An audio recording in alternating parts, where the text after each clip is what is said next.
Hello, everyone. This is Ross Carpri with Keller Williams Metro South coming to you again today to discuss some things in the real estate business that you may or may not be aware of. And on board with me also, I have Andy Gagliano with Gagliano Mortgage.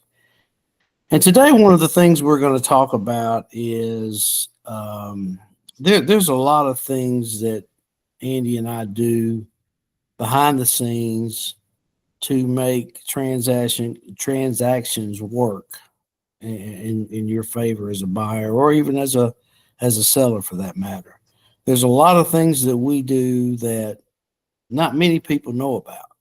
Most people think that all my realtor did was sit there at the closing table and draw a big check. Well, we earned that check, I can promise you, because there's a lot of things behind the scenes that we do that not many people know about. And I just want to touch base with you on that. Now, when you buy a house, I mean, most people think, just go buy a house. You go down, go look at a couple of houses, find one you like, make an offer, and you get it. That's not even anywhere near close. We've kind of we as realtors have kind of revised our business over the last, I guess, 10 or 15 years when we used to go out and show people property and then get them pre-approved. And what we found out is a lot of times we do all that and find out that the buyer does not qualify for a loan or does not qualify for that particular house. And that's frustrating for everybody, the buyers, the sellers, everybody. So what we started doing at some point, and this has been many, many years ago, is try to get everybody pre-approved up front so you know what you have to deal with. You get with your lender like Andy, for example, and talk about your debt and talk about things that he needs from you to be able to determine what price range you should be in. And then once we get that settled in, he can start working on his end behind the scenes on other things that he needs to to provide his underwriter with all the documentation they need. So you get a certain price. Let's just say it's a $500,000 house. You can afford that based on the parameters you gave him. Then we'll start looking for houses in that price range. And what that helps us to do is know that even if you did find a house today, that you're qualified for that home. You don't have to worry about, well, you think I can get more money? Do you think I can pay a few debt down, a few bills down to get it? You don't have to worry about all that. You know exactly up front what your price range is, what your affordable range is. And if you find a house that you really, really love, you pursue it. And it's quicker. You don't have to go back and forth, and it makes it a lot easier. And then once that happens and you do put the contract on it, obviously you have inspections that have to be done. You have appraisals that have to be done. There's a lot of things that go on from the time you make the offer until the time it's accepted by the seller. And then there's a lot of time that goes between that time and the time that you actually close on the house. A lot of things, a lot of moving parts. And we're there with you to guide you through all of that. It's a process that takes time. And typically we try to say anywhere from 30 to 45 days. It usually might be less than that, depending on the situation, or it might take a few more days longer. But that's the general amount of time that you need to allow from the time you make an offer to the time it closes. And typically what happens at that, once we get all that done and we do get to the closes, it does seem like all we do is just sit there and draw a check. But that's not the case. There's a lot of things on both sides. I've kind of gone over with you a few things that we do as an agent to make sure we get you the best deal, make sure we get everything in place, make sure that all the documents are presented, make sure everything that you're required to do as a buyer is done. If you're selling your home, we have to make sure everything that's required as a seller is done. So there's a lot of things that have to make that happen. Now, on Andy's side of the fence is a little different from a purchasing standpoint because there's a lot of documents that he needs. He has an underwriter that he has to satisfy. in order to get the loan. And I'm going to let him share with you now from start to finish, from the time you get an offer or you get pre-qualified until the time you close on the house, that he has to do from his side of the fence. Yeah, so thank you, Ross. I appreciate that. And yeah, it just seems like, I've been in the business for a long time, 30 plus years, and it just seems like every year, and it's not really the case, but it seems like every year there's a new party that's added into a transaction, and that new party's got to be communicated with. So, if we think back several years ago, there was no such thing as a home inspector, and that being a job or a regular part of a real estate transaction. Now it's just part of a normal transaction that a home inspector goes out to inspect the home. So that's what I'm talking about, how people have been added into these transactions to get them from start to finish, and to make sure that buyers and sellers are protected along the way. And so it's really overwhelming at the number of people that are involved in a real estate transaction, especially if you throw in mortgage financing into that equation as well. For people who are paying cash, it's probably a little bit easier because you've taken some of those people out of the equation. But on our end, of course, we have to communicate very well with the buyer, because we've got to talk about loan terms, we've got to talk about payments, we've got to talk whether we're going to lock your interest rate today, or if you think interest rates are going to drop over the next week or so and you want to float that interest rate, then we got to talk about that. So a lot of communication with the buyer. We got to give them the list of documentation that we need from them. They're going to submit it to us. We're going to review that list, or that documentation has been provided 95 times out of 100. When that documentation is provided to us, it brings up new questions. So we have to address those questions with the buyer. And we walk through that buying process or the mortgage process with that buyer. So we've got to stay in close communication with the buyer, but we also have to communicate with an appraiser or an appraisal management company. We have to communicate with our processor who's processing the loan and putting all the documents together to package that up, submit it to an underwriter. We have to communicate with the underwriter, because a lot of people don't realize we're giving all of your financial information to a completely clueless person in this transaction. The underwriter comes into the transaction midway or 3/4 of the way through the transaction of buying a home, and they don't know anything about you, about what your goals are as a buyer, about what your goals are for your family. They know none of that stuff. So it's up to us to educate them as we go along. Of course, they're trying to make sure that your loan file fits in with the guidelines provided by Fannie Mae, Freddie Mac, FHA, VA, whoever it may be. So they've got their job to do to make sure that it fits those requirements put forth by those agencies. But yet so that's their primary obligation, is to make sure that loan fits those guidelines. But yet they still need to keep in mind, not all underwriters do, but they still need to keep in mind that there are human beings on the other side of that application that they're looking at, the other side of that file that's sitting on their desk. There's a family attached to that, and they need to keep that in mind. That's very important. That's where that communication comes into play between me and an underwriter.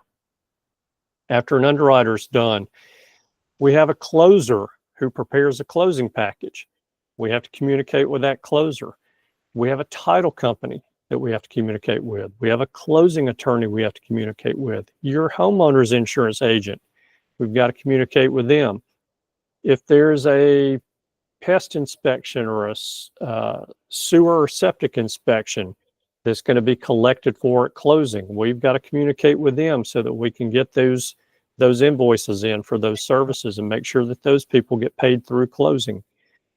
So there's, and all the while this is going on, we've got to stay in constant contact with the realtor, both the buyer and the seller's realtor, because they've got to be able to provide updates to their clients. And we've got to just make sure that and we've got to be in contact with the buyer as well. So we've got to make sure everyone's abreast of everything as we go along. And, you know, here's where things get interesting for us. And Ross, I know you know this, not every buyer is the same. Some buyers don't want to be bothered with the little details going on, the little things that we do day in, day out. I'll even call them, because they are in the grand scheme of things, the insignificant things that we do for them day in, day out. And then there's buyers out there who want to know everything. They want to know anytime we touch their file, what's going on. So that's a juggling act for us. And that's where that communication's very important up front, for us to say, how would you like for me to communicate with you? Do you want me to call you? Do you want me to email you? Do you want me to text you? Do you want me to do all of the above? And how often do you want me to update you? If we have a small problem, do you want me to just handle it for you and not let you know that we have a small problem that's come up? Or do you want me to let you know, hey, we've had this little speed bump come up. We're going to deal with it. No worries, but I'm just letting you know that it's there. And so the communication throughout a real estate contract or real estate transaction is absolutely crucial. And I will say this, I think that it really just lays out how satisfied a buyer or a seller are going to be. It determines how satisfied you're going to be when you get to the end of that transaction, to know, hey, this went well. This was smooth. It went like I thought it was going to go, or it didn't quite go like I thought it was going to go, but I was kept in the loop all the while through the transaction. And so just keeping those lines of communication open are crucial, and it is the key to having a successful and smooth real estate and mortgage transaction. So that's about all I can say about it. You know, there's just so many players. And, you know, one thing that I brought up, Ross, is how we being the mortgage and the real estate industry have introduced new parties into a transaction. And anytime a new party is introduced into a transaction, well, that's one more person that can put a stick in the spokes of that wheel, right, and keep it from turning. Right. And so probably the most recent one that the mortgage industry, have added into the transaction are appraisal management companies. And those are third parties that manage communication between us on the mortgage side, whether it's the loan officer or the processor, and the appraiser. Mm-hmm. And so now we've introduced this other third party in the transaction, and we're only as good as the people on our team. Right. So and another thing to look at too, just throw that example in. Let's say the property doesn't appraise for mm-hmm. whatever reason. Then you got to hit the brakes on everything and try to get that resolved. We need to know why. Was the property listed too high? Was there not enough comps for the realtor to give an accurate estimate? Did we miss a comparable property, right, that should have been included? There's a lot of things there that could go wrong as well. Most of the time it doesn't, because if we do our homework in the beginning, when we list the property, then that kind of lowers the percentage of that happening. Mm-hmm. It doesn't wipe it out, but it lowers it. And there's a lot of times that, agents are gun ho. They want to get the listing and they'll price the house however the seller wants to price it without knowing what it's worth. And then that's when you get in those situations. But yeah, like you said, everybody that's in the mix has a chance to pass it on to the next person and approve it or disrupt it in some way. right. Surveyors, they do their job. They plan on giving you the survey. It may be an encroachment on the survey. He doesn't know that until he goes out there and looks. The mortgage person, the underwriter, there might be some things they want in the documentation that's not there. So there's a lot of people that play a part in it, and there's a lot of people that can, if we all agree and we pass it through, then it's a successful transaction. But just like you said, there's a lot of people that can throw a wrench in it as well and halt the whole process if we need to. So when we get to a closing, sure, people say, the realtor just sat there and looked on his phone, which I never do. I think it's rude to look on your phone when you're at a closing. You're supposed to be there representing your buyer or your seller, and you're supposed to be there to make sure that everything that they're signing is what should be signed. And I hear it all the time. Yeah, our realtor just sat there, and man, they made a lot of money just by sitting there. That is not what that's about. At that point in our career, at that point when it's that smooth, we've done our job. That's right. It's the way to look at it. So yeah. This